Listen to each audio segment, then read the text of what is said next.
Back. Radio city joke સ્ટુડિયોમાં આપનું સ્વાગત છે. કિશોર કાકા સાથે બેઠા છે સ્ટુડિયોમાં અને અદભુત બધી વાતો કરતા હતા એમના નાનપણની. તો કાકા, હમણાં તમે એવું કીધું કે તમારા મમ્મી પપ્પા બહુ આમ આકરા પાણીએ બહુ એગ્રેસિવ હતા. પપ્પાલા એટલે પણ મમ્મીનું કેવું એમ? મમ્મીનો સ્વભાવ એટલે કેવું ચિંતાવાળો બહુ યાર, બહુ નેગેટિવ. પહેલો તો નેગેટિવ જ થોટ આવે એને. એટલે સહેજ મોડા પડીએ ને તો એવું જ વિચાર કે અથડાયો નહીં હોય ને અથડાય.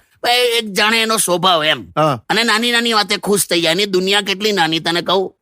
ઘરમાં બધા એવું કે ને કે ચલો આજે દાળ ભાત ખાઈશું, તે ખુશ થઈ જાય કે ચલો આજે રોટલીઓ નહીં બનાવવી પડે એમ. બાકી તો ડિપ્રેશનમાં હતી. શું વાત કરો છો? હા, એક ફેઝ આવે બકા દરેકની લાઈફમાં, થોડુંક આમ ડિપ્રેશન. પણ એ તો કેવું, એનો એક બેસ્ટ એક્ઝામ્પલ, ડોક્ટર પાસે લઈ ગયો તો.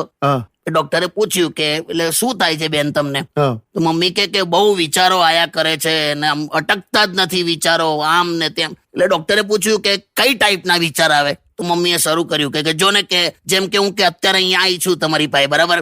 તો કે મેં જોયું કે બહાર કે ઓપીડીમાં એક પણ પેશન્ટ નતો. તો મને એમ વિચાર આવ્યું કે આમ કે ડોક્ટર સાહેબ આ એક પેશન્ટ છે નહીં તો આ કઈ રીતે કમાતા હશે, ઘર કઈ રીતે ચાલશે એમનું, ડોક્ટર સાહેબનું કેટલા પૈસા નાખીને મેડિકલનું ભણ્યા હશે, તો હવે શું કરશે? આ દવાખાનું બનાવવા કેટલા પૈસા લાગ્યા હશે ને બેંકમાંથી વ્યાજે લોન લીધી હશે અને આ કેમનું ચૂકવશે બધું? આત્મહત્યા તો નહીં કરે ને? શું?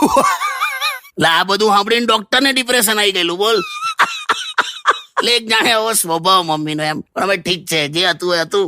ના ના, પણ માં તો માં જ હોય. આવી જોયેલા માં આવી જોઈએ, ચિંતાવાળી. ચાલ વગાડા બધું કેમ ઇમોશનલ થઈ જાય છે? તું તારા સવાલો બદલલા હવે. હા, ઓકે.